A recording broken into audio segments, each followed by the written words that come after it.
여러분들에게 말씀해 드렸습니다. 오늘부터는 출애굽기 1장 1절부터 시간이 되어지는 데까지 여러분들에게 강론해 드리려고 합니다. 우리가 이제 성경을 대하는 데 있어서 장애되는 부분이 있습니다. 장애되는 부분은 제가 이제 서두에서도 창세기는 지난 시간까지 말씀해 드렸고 오늘 이제 출애굽기 내용을 말씀해 드린다라고 서두를 시작을 했습니다. 이렇게 이제 되어지다 보면은 창세기 내용은 하나님께서 천지 만물을 창조하시는 내용으로 이제 끝이 나지고 또 출애굽기 내용은 하나님께서 이스라엘 백성들을 애굽에서 이끌어내는 그런 이제 기사 내용으로 역사로 우리가 이제 자칫 착각할 때가 있습니다. 근데 이제 그 창세기라든지 출애굽기 또 출애굽기 뒤에 나와지는 레위기, 또 민수기, 신명기 이러한 이제 명칭들은 하나님께서 성경을 기록해 하실 때 붙인 명칭들이 아닙니다. 후대 학자들이 그냥 창세기 내용을 하나님께서 이제 기록해서 주시니까 창조기사가 1장, 2장에 나와 있구나. 그래서 창세기라고 붙이자. 그래서 이제 창세기라고 제목을 이제 붙였고요. 또 출애굽기 내용을 보니까 앞부분에서 이스라엘 백성들이 애굽에서 노예 상태에서 애통하는 모습과 함께 지도자 모세를 통해서 이스라엘 백성들을 애굽에서 이끌어내는 기사가 앞에 있다 보니까 출애굽기 내용이라고 하자. 이렇게 이제 그 후대 학자들이 명칭을 붙이다 보니까 하나님이 창세기부터 요한계시록까지 성경 66권을 통해서 계시하고자 하는 그 계시의 의미가 이제 퇴색이 되어질 수밖에 없습니다. 그러다 보니까 많은 학자들이 창세기 내용에서는 창조의 내용이 과학적으로 맞는지 안 맞는지, 창조설이냐 진화설이냐 여기에 이제 관심들을 가지고 이제 접근을 하게 되어지고 하나님께서 왜 천지 만물을 창조케 하시는 내용부터 시작을 해서 마지막 요한계시록까지 세상이 심판당하는 내용으로 이제 끝을 내는가에 대한 그런 이제 서론과 결론에 의해서 과정 속에서 전개되어지는 하나님 자신이 왜 이 성경을 우리에게 허락해 주셨는가에 대한 의미를 이제 깨닫지 못하는 데에서 저자의 의도를 이제 깨닫지 못하고 성경을 해석해 드는 데에서 성경에 대해서 이제 많은 오해들을 가지고 있게 되어집니다. 그러니까 이제 자유주의 신학자들은 성경을 대할 때에 성경이 과학적이냐 비과학적이냐 그래서 비과학적인 내용들은 다 빼내버려요. 또 합리적이냐 비합리적이냐 인간의 이성에 의해서 합리적인 내용들은 남겨두고 비합리적인 내용들은 다 제거를 해버린단 말입니다. 예를 들어서 어떻게 처녀가 잉태해서 자녀를 낳을 수 있느냐. 이것은 도저히 합리적인 생각이나 과학적인 관점에서도 이해가 되어지지 아니한다. 그렇게 해서 성경을 이제 번역하는 과정 속에서도 처녀라고 번역하지 아니하고 여자가 아이를 낳음에 그 이름을 예수라 하였더라. 이렇게 해서 이제 성경을 이제 바꾸어 나가는.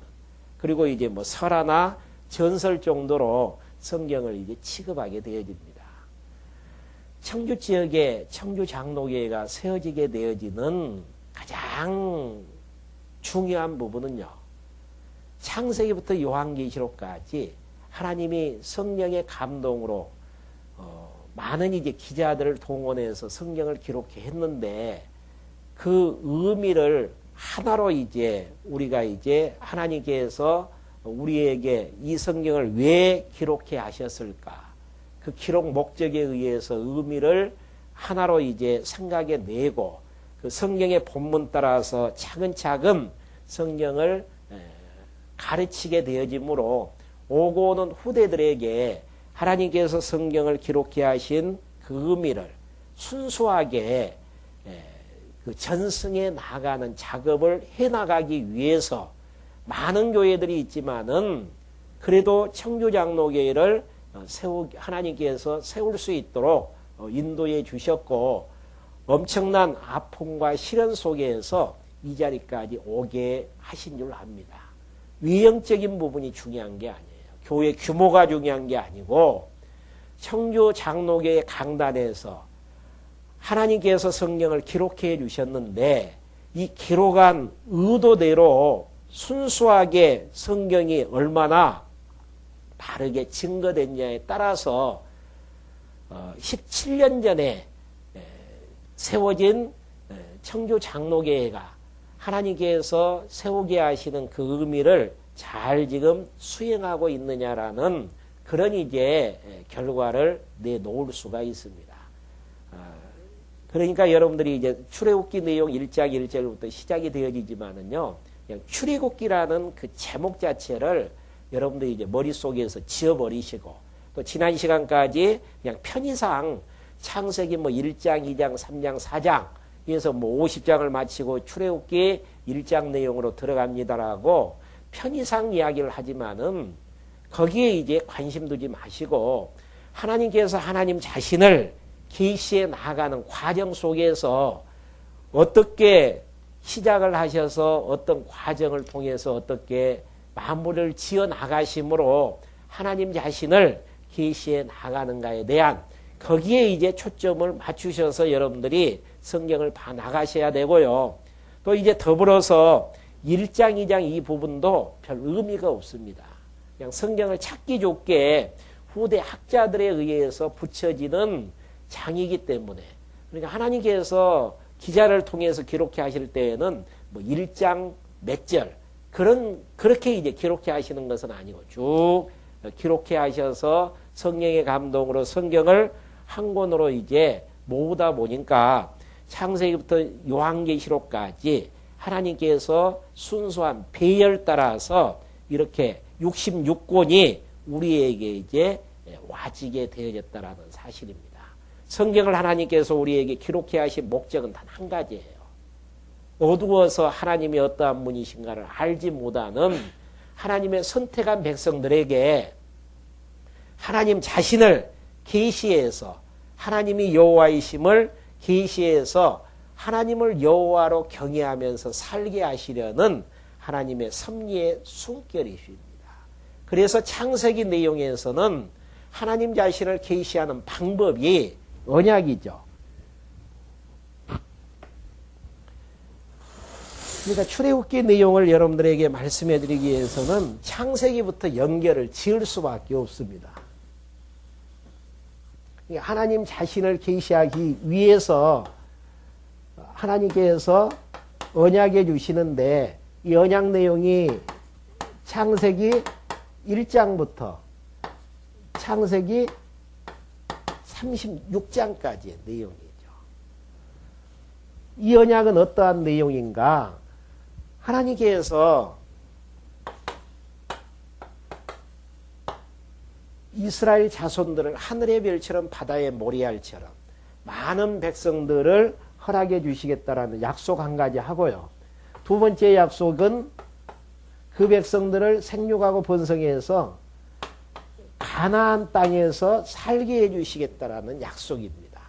그리고 세 번째의 약속은 이제 왕국이 세워지잖아요.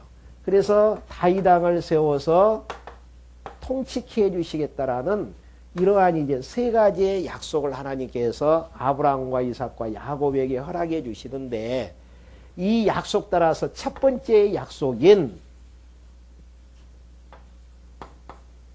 자손 언약을 하나님께서 성취하시는 부분이 창세기 37장부터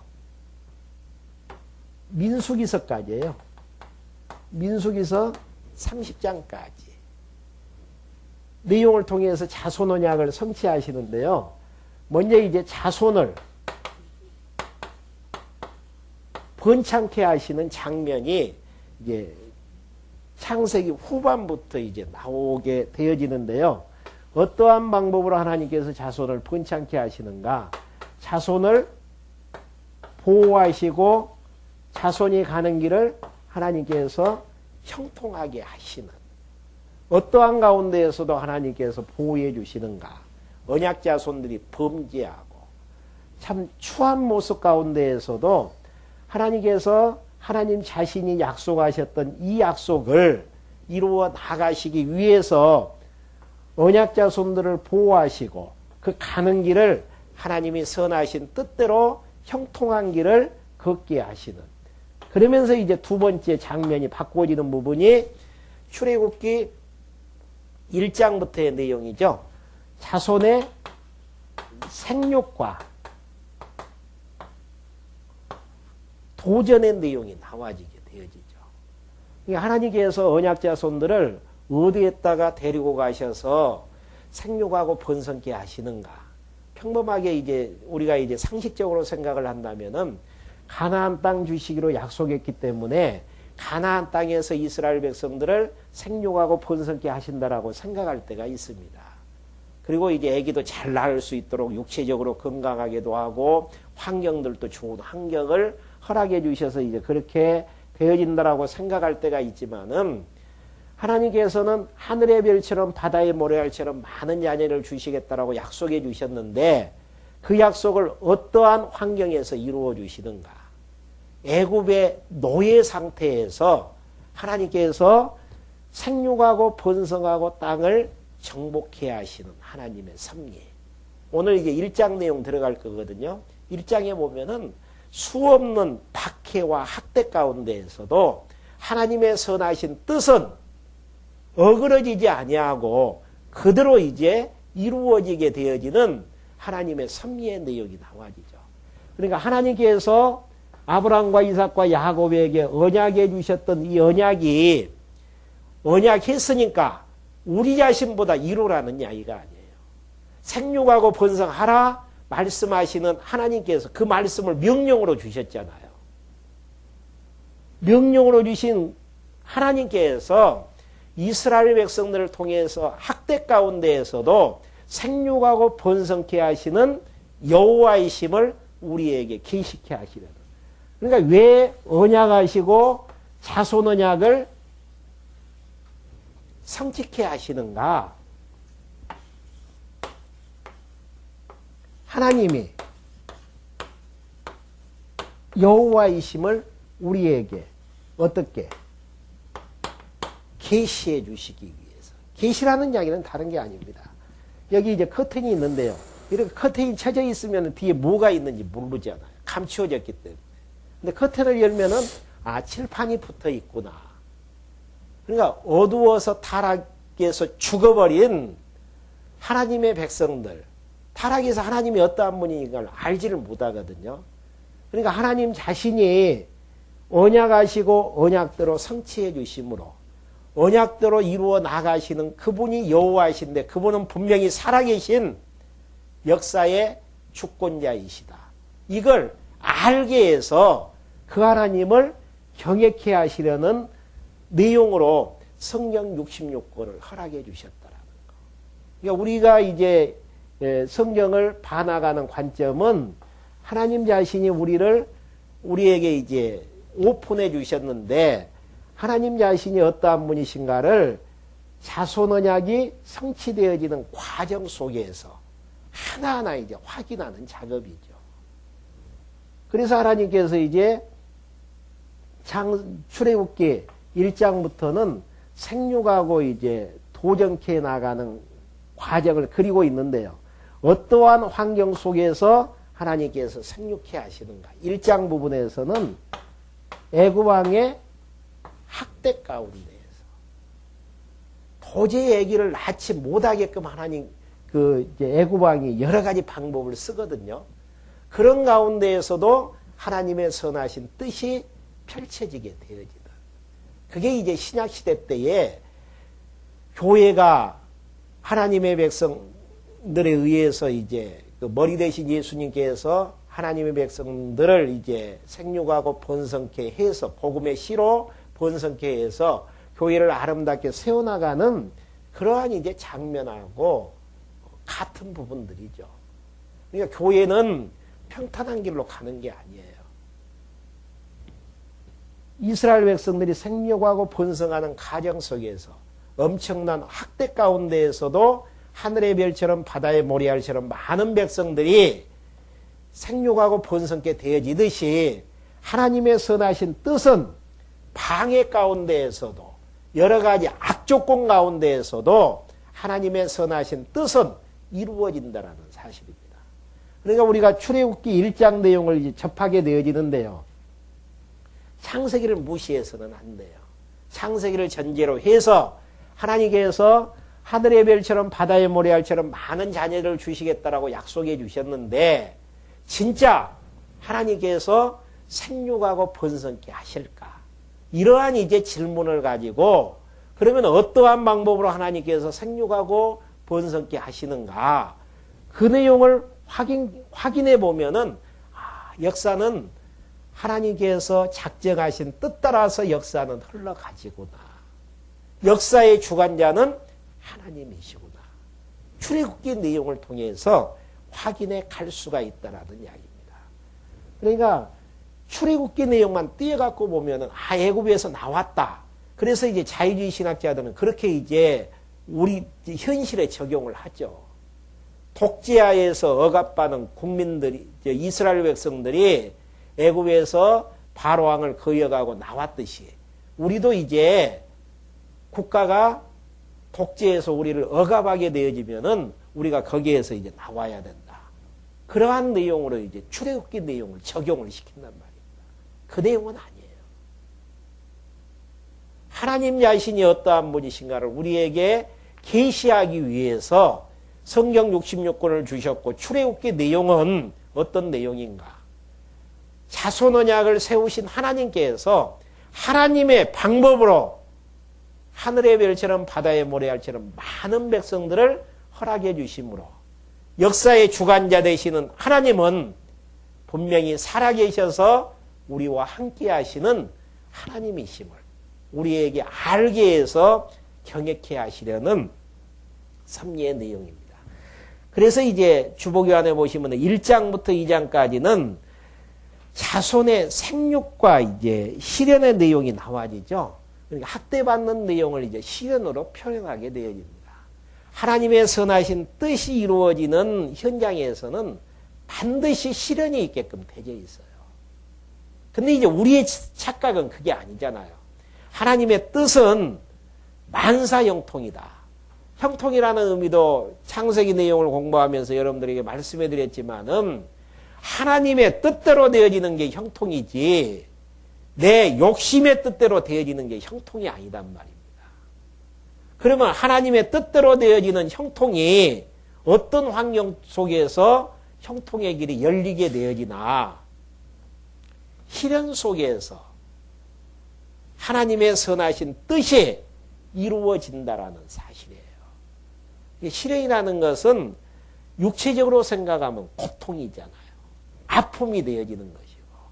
그래서 창세기부터 에스더서 내용까지 역사 섭리를 통해서 3대 언약이 다 이루어지는데요. 이 과정 속에서 드러나지시는 하나님의 하시는 일에 대한 사역의 부분들을 기록한 부분이 이제 선지서 내용 아니겠습니까? 뭐 이사야, 에레미야, 에스겔, 다니엘 또 12명의 이제 소선지서를 기록했는데 거기에서 하나님께서 하시는 일들은 때리고 싸매시는 이러한 이제 일들, 또 흩트고 모으시는 일들. 그러니까 우리는 모아지는 것은 참 좋다라고 생각을 하고 흩어지는 것은 아프고 혼자 남아서 외롭고 고독하기 때문에 그건 아니다라고 생각을 한단 말입니다. 근데 하나님께서는 흩트고 모으는 걸 통해서 하나님의 뜻을 이루어 나가요.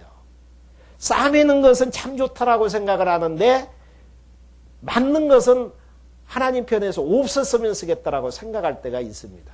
우리의 생각이 그런 생각들이에요.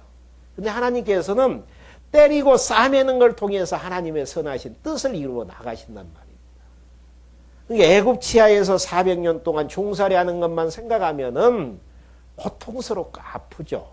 그런 일들은 없어야 되고 하나님을 경외하는 하나님의 백성들, 거룩한 백성들이 하나님을 경외할 수 있는 환경이 아니다라고 생각을 하게 되어지지만은 하나님께서 역사를 섭리하시는 역사의 현장은 다 실현의 현장이에요.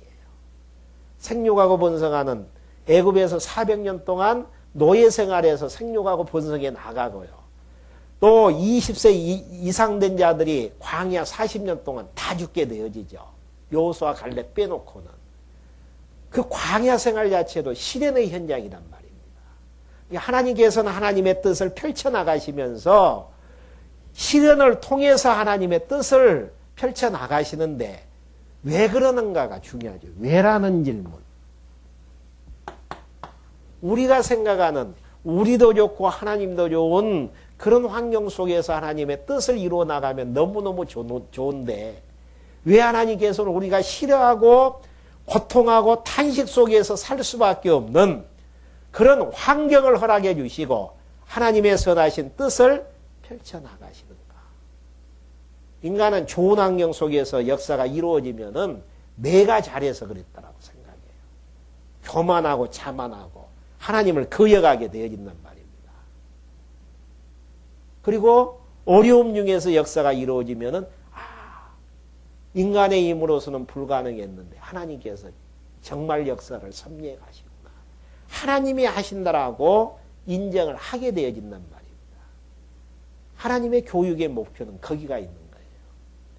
인간의 능력으로는 도저히 하늘의 별처럼 바다의 모래알처럼 많은 백성들이 출생할 수가 없는데 하나님이 언약하시고 언약을 이루어 나가시기 위해서 하나님의 전능하신 능력으로 그 일을 이루어 나가시구나. 그 하나님 알 때에 우리가 그 하나님을 알고 나라는 존재가 어떠한 존재인가를 아는 데에서 하나님께 대한 경외심이 생기게 되어지는 건 아니겠습니까? 그러니까 우리의 인간적으로 생각하는 것 다 하나님께서 무너뜨린단 말입니다. 그러면서 하나님이 해 나가심으로 하나님만이 전능자이심을 우리에게 알게 하시려는. 그래서 구약사를 보시면은 환경 자체가 실현사예요. 구약사만 그러는가? 신약사도 마찬가지단 말입니다. 예수님 오실 때부터 로마의 압박 속에서 살아나가시냐. 어떻게 죽으셔요? 최고의 불량자에게만 주는 사형 형틀 위에서 죽으시는 예수님의 모습이 나오잖아요. 예수님 죽으신 걸로 끝나지나요? 사도들이 핍박 속에서 복음을 증거케 되어짐으로 교회를 세워나가는 모습들. 다 이러한 일들이 구약사나 신약을 통해서 봐보면은 실현의 기본 바탕 위에서 살게 하신단 말입니다.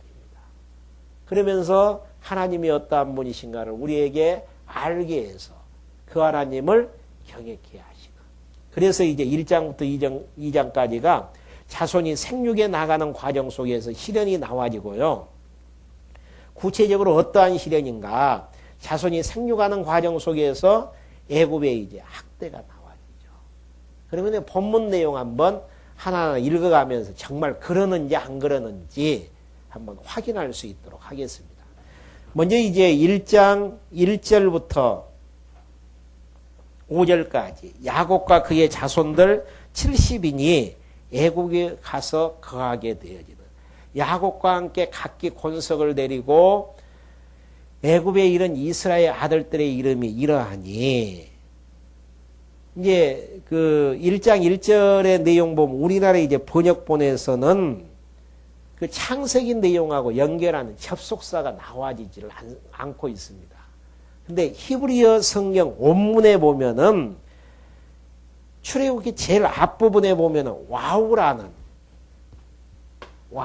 접속사가 있어요. 이 접속사는 무슨 접속사냐면은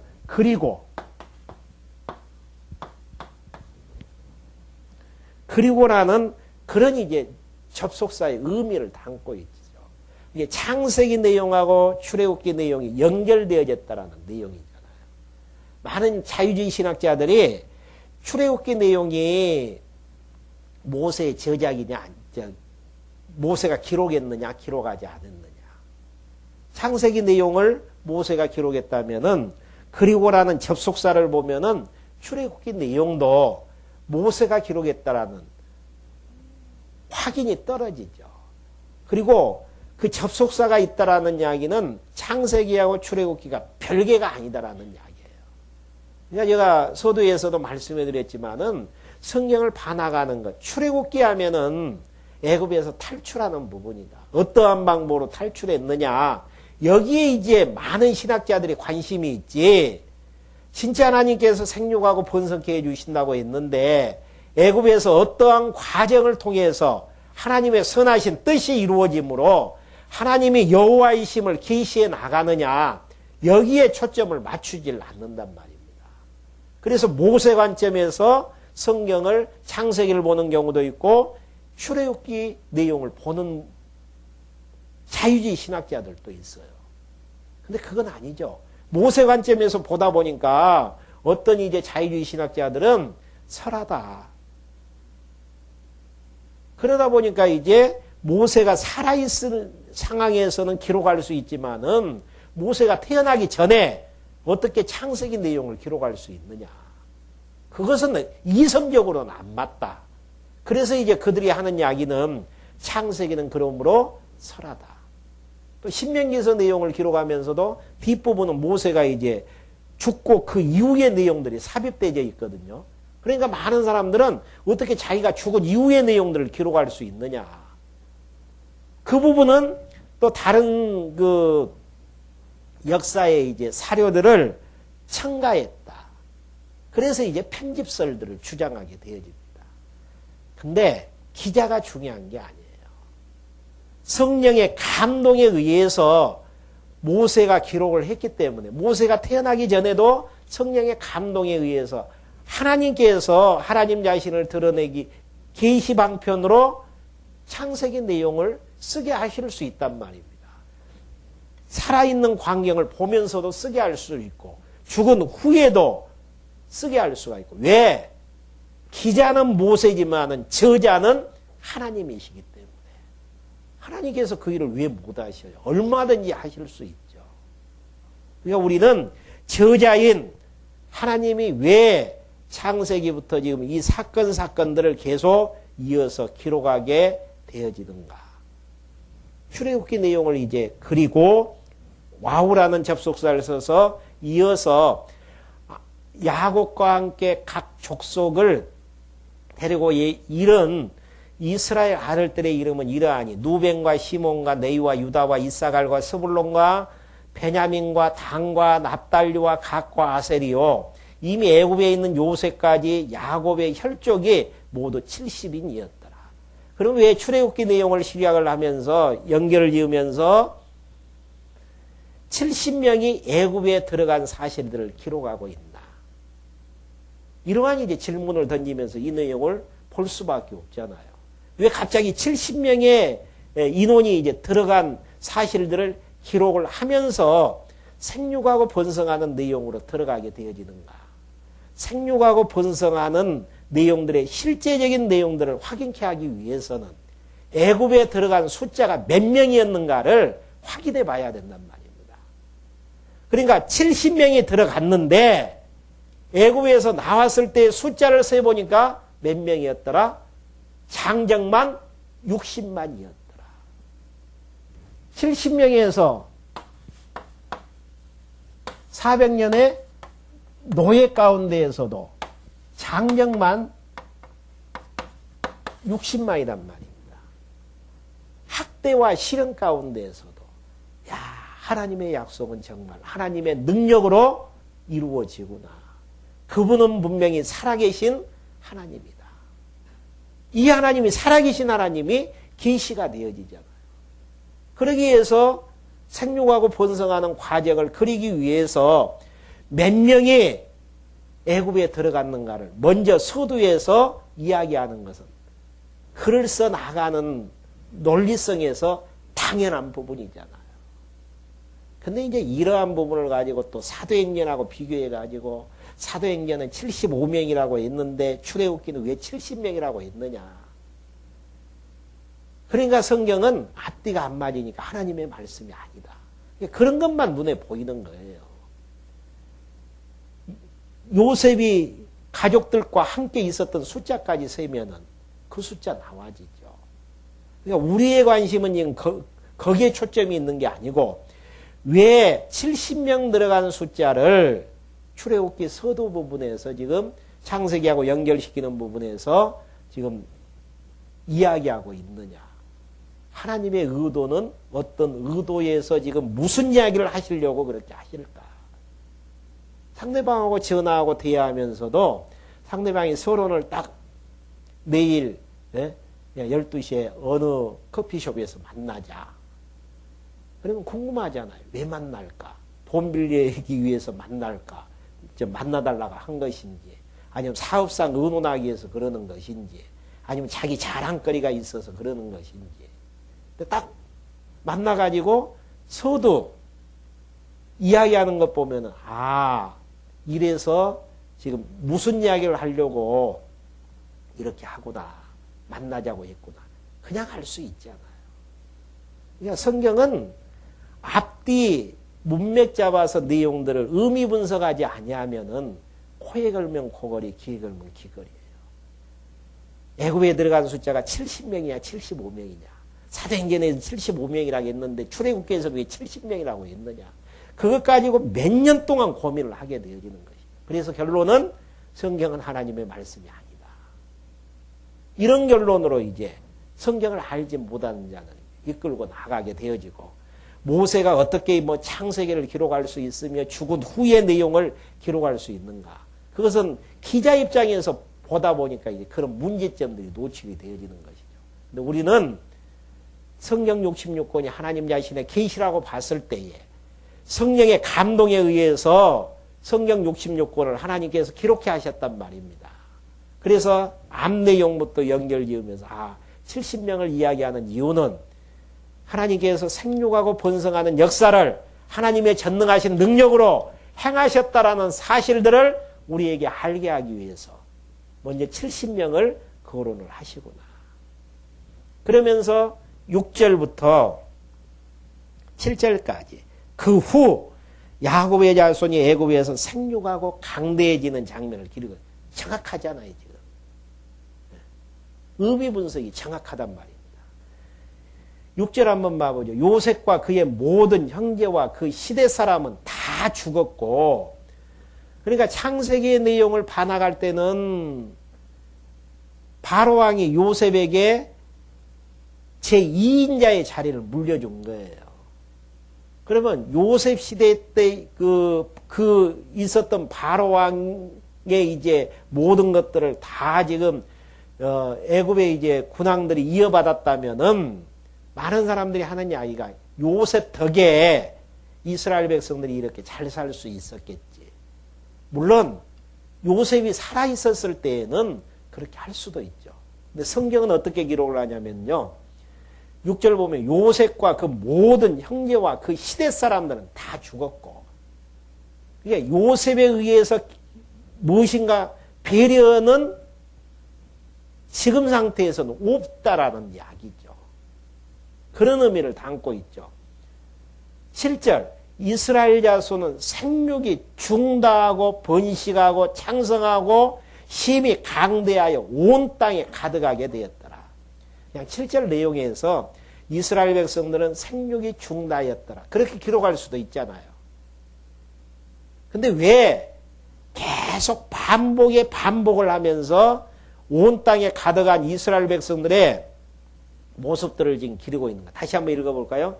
이스라엘 자손은 생육이 중다하고 번식하고 창성하고 심히 강대하여 온 땅에 가득하게 되어졌다.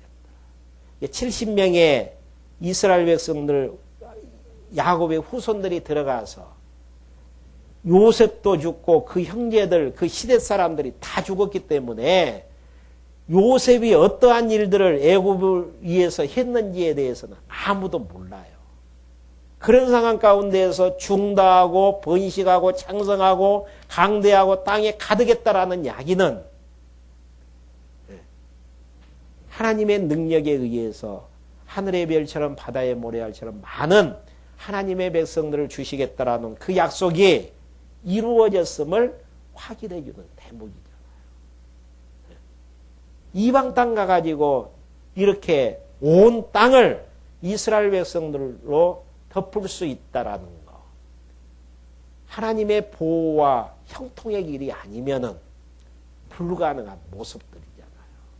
하나님께서는 좋은 환경 속에서 하나님의 뜻을 이루지 않습니다. 좋은 환경이라는 것은 인간이 생각하는 좋은 환경. 어렵고 힘드는 과정. 그 내용이 이제 8절부터 전개가 되어져요.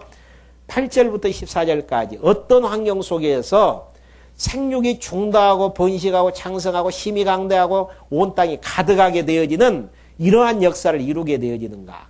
8절부터 14절 보면 새 애굽 왕이 일어나 이스라엘 자손을 더욱 학대하는 가운데에서 요셉 시대 때 요셉을 인정해주는 바로 왕이 아닌 새 애굽 왕이 일어나서 요셉에 대해서는 전혀 알지 못하는 그런 이제 왕이 일어나서 이스라엘 자손을 이제 학대하게 되어지는데 그 과정을 이제 그리게 되어지죠. 요셉을 알지 못하는 새 왕이 일어나서 애굽을 다스리더니 그가 신민에게 이르되 이 백성 이스라엘 자손이 우리보다 많고 강하도다. 자, 우리가 그에게 대하여 지혜롭게 하자. 두렵건대 그들이 더 많게 되면 전쟁이 일어날 때에 우리 대적과 합하여 우리와 싸우고 이 땅에서 갈까 하노라 하고. 그러니까 애굽의 바로 왕이 요셉을 알지 못하는데 한 가지 두려움이 생겼어요. 노예, 종들이 너무 이제 번식이 되어져서 수가 많다 보니까 혹시 반기를 들어가지고 애굽을 전복시켜버리면 어떻게 되어질까. 이런 이제 두려움 가운데에서 자녀를 이제 많이 낳지 못하게 해야 되겠다. 이러한 이제 생각이 들어서 어떠한 이제 방법을 처방을 하게 되어지냐면 11절 보시면은 감독들을 그들 위에 세우고 그들에게 무거운 짐을 지어 괴롭게 하여 그들로 바로를 위하여 국고성 비동과 남셋을 건축하게 하니라. 엄청난 궁궐 성들을 이제 그 건축해서 거기에 이제 이스라엘 백성들을 이제 다 투입하게 되어지는. 피곤하면 애기 낳는데 장애를 얻을 수밖에 없잖아요. 일하고 피곤해서 집에 들어왔는데 밥 먹고 잠자기 바쁘는 거 아니겠습니까? 그 방법을 교묘하게 지금 머리 써가지고 애굽의 이제 바로 왕이 이제 시행을 한단 말입니다. 근데 이제 결과는 어떻게 되어지는가? 접속사가 뭘로 12절 되어 있죠? 그러나 이렇게 애굽 왕이 학대하면 학대하고 생육하고 번성하는 일을 막으면 막을수록 그러나 학대를 받을수록 더욱 번식하고 창성하니 애굽 사람이 이스라엘 자손을 인하여 근심하여 이스라엘 자손의 역사를 엄하게 하여 더 혹독하게 하여 고용으로 그들의 생활을 괴롭게 하니 곧 흙 이기기와 벽돌 굽기와 농사의 여러 가지 일이라. 이 시키는 역사가 다 엄하였더라. 혹독했다라는 이야기죠. 그러니까 여기서 중요한 것은 12절에서 그러나가 중요해요. 그러나가. 학대를 받을수록 더욱 번식하고 창성했더라. 왜 학대를 받을수록 더 번식하고 창성하는가? 하나님이 하시는 일이기 때문에. 하나님의 선하신 뜻이기 때문에. 인간들이 아무리 막고 방해해도 하나님의 선하신 뜻은 역사 위에 굳게 서질 수밖에 없다라는 이야기입니다. 신약사도 마찬가지라 그랬잖아요. 예수를 죽여서 예수가 그리스도라는 진리를 땅 속에 완전히 사멸시키려고 했는데 예수님이 죽으셨는데도 성령 하나님이 오셔서 그 겁쟁이 12명의 사도들에게 힘을 줘서 감옥에 갇히게 해도 재판장에 세워도 예수는 구약에 약속된 그리스도이시기 때문에 죽었다가 다시 부활하셨습니다. 담대히 증거하게 되어지므로 사도행전에 보면은 그 복음에 의해서 교회가 흥황케 되어지는 역사잖아요. 하나님의 뜻은 인간들이 막아진다고 해서 막아지는 게 아니에요. 힘들게 한다 그래서 무너지는 역사가 없다라는 이야기입니다. 하나님께서 청주 장로교회를 통해서 하고자 하시는 예비된 선한 일, 아무리 방해 공작이 있고 거대한 장애물이 있다고 할지라도 하나님의 선하신 뜻은 이루어질 수밖에 없습니다. 무너져 나가는 것 법이 없어요. 구약에 보면 다윗 왕국이 꺼져가는 등불처럼 꺼질 것처럼 보여지지만은 꺼지지 아니하고 상한 갈대처럼 꺾어질 것처럼 보여지지만은 아주 꺾지 아니하시는 하나님의 자비와 긍휼로 다윗 왕국을 70년 포로 중에서도 하나님께서 보호하셨다가 다시 다윗 왕국을 회복해 하시는 하나님의 섭리. 그게 모형일진데 실체인 주님의 교회 절대 무너져 나가는 법이 없습니다. 우리는 무너질 것처럼 보여진다. 이 적은 숫자 갖고 무슨 일을 하겠는가? 아니에요.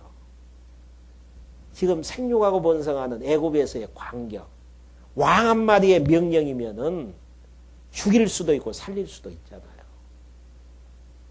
더 힘든 괴로움을 줘서 아기를 낳지 못하게 하는데, 그러나 학대를 받으면 받을수록 더욱 번성하고 창성했다라는 출애굽기의 기록.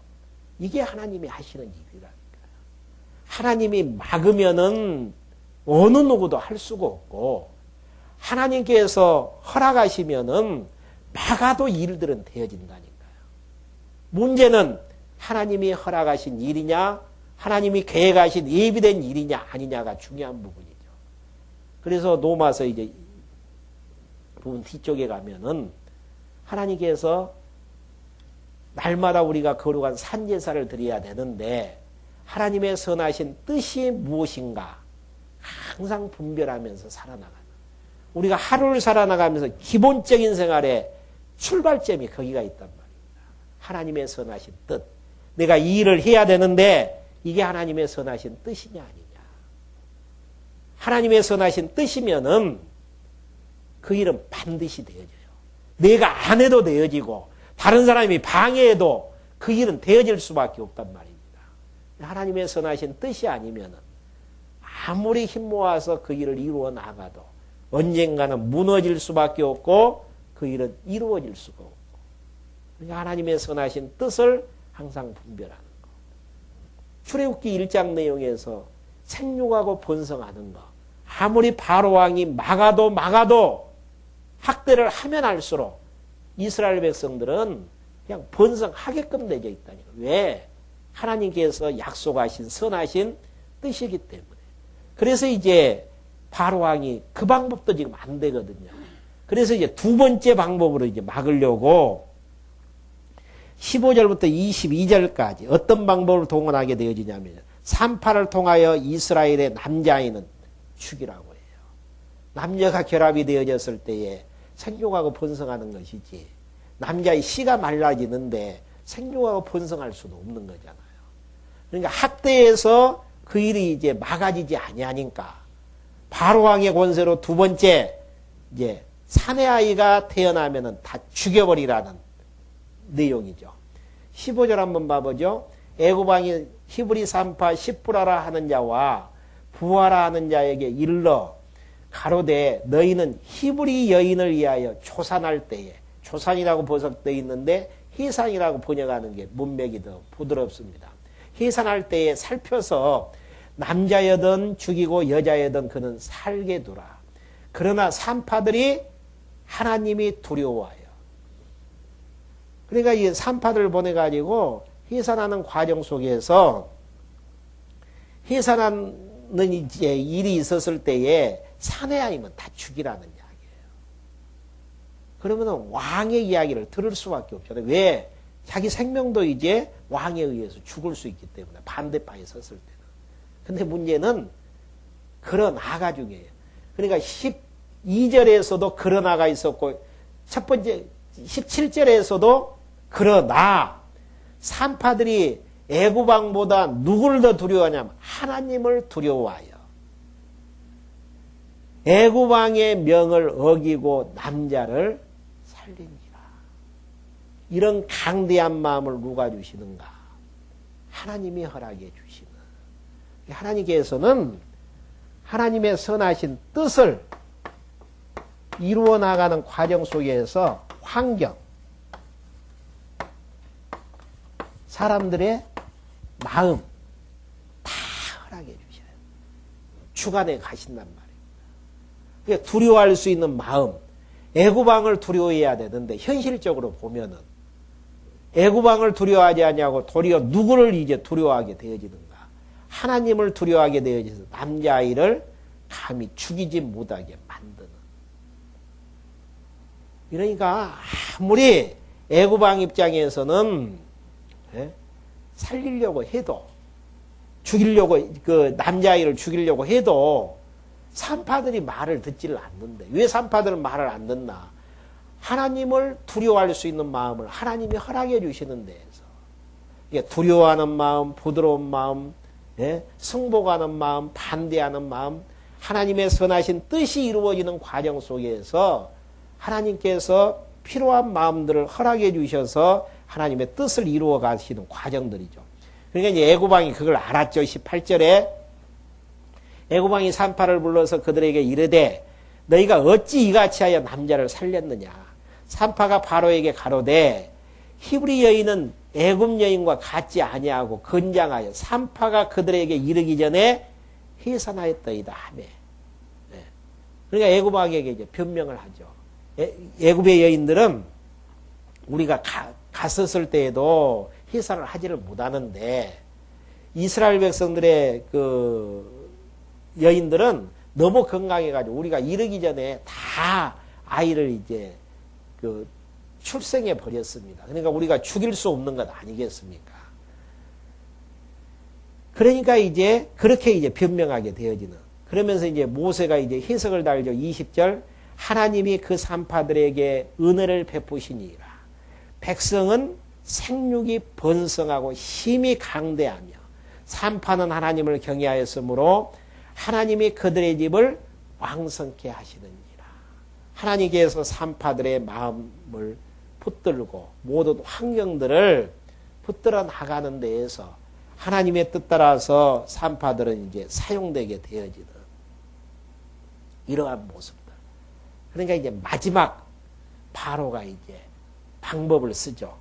그러므로 22절 바로가 그 모든 신민은 이제 백성들이죠.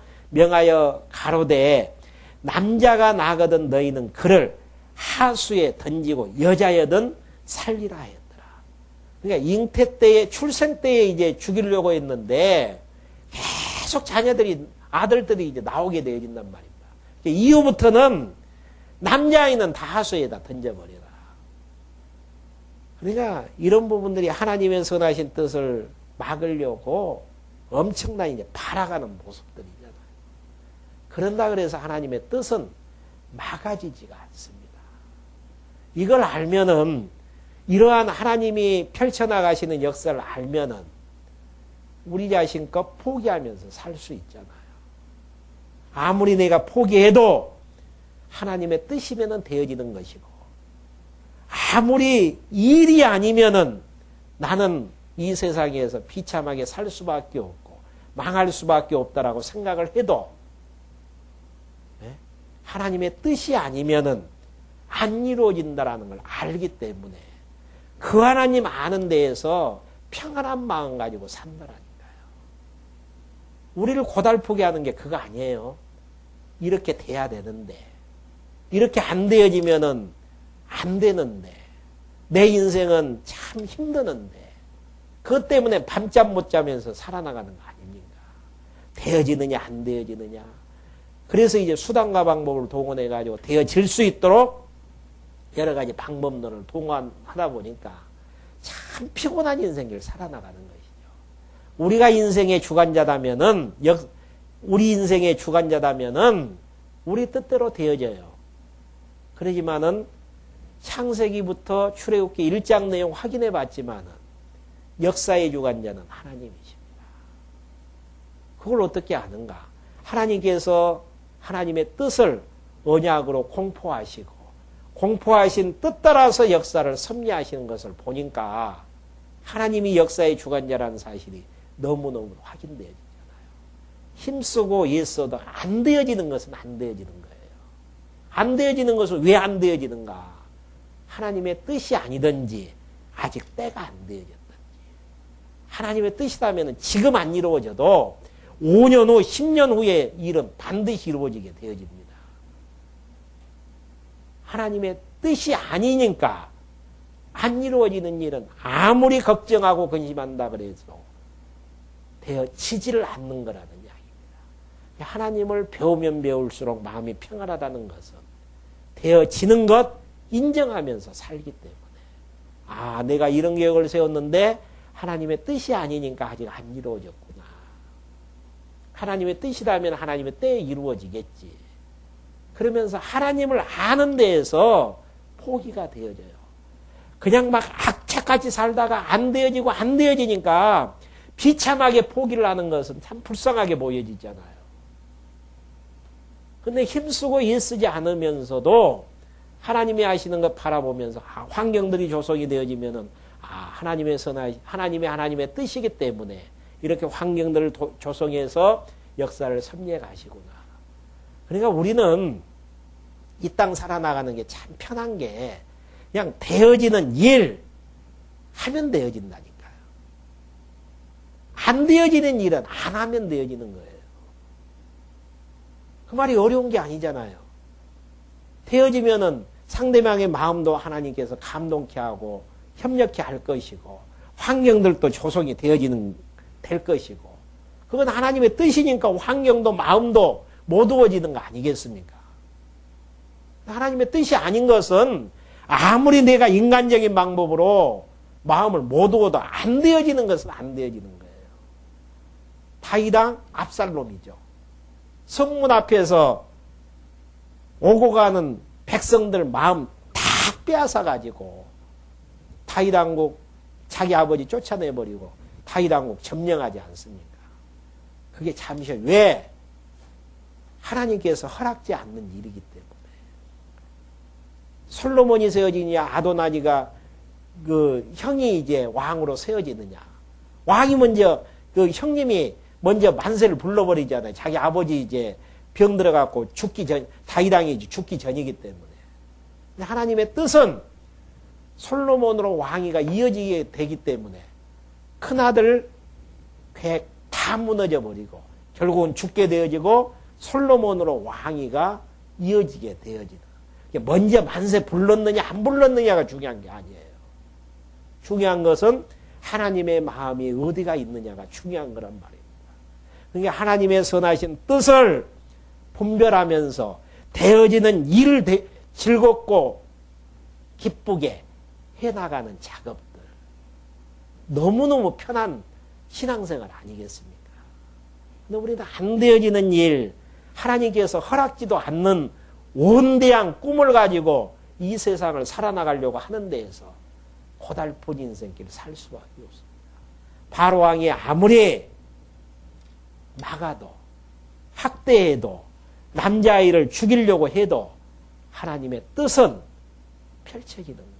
우리가 봤을 때에 바로왕을 어떻게 평가하겠어요? 어리석고 미련한 자다. 하나님이 우리 볼 때도 마찬가지죠. 진짜 지혜자는 하나님의 선하신 뜻, 말씀을 통해서 확인하고 그 뜻대로 되어지기를 바라면서 기도하게 되어지고 또 그 뜻이 이루어지는 과정 속에서 하나님께서 나를 선한 도구로 사용하셔 주신 그 사실, 그 은혜에 대해서 감동받아서 행복하게 신앙생활을 해나가게 되어지는 다음 시간에 계속 2장 내용 확인할 수 있도록 하겠습니다. 기도하고 말씀 마치겠습니다. 하나님 아버지 감사함을 드립니다. 하나님께서 창세전 그리스도 안에서 선택해 주신 결과 때가 되어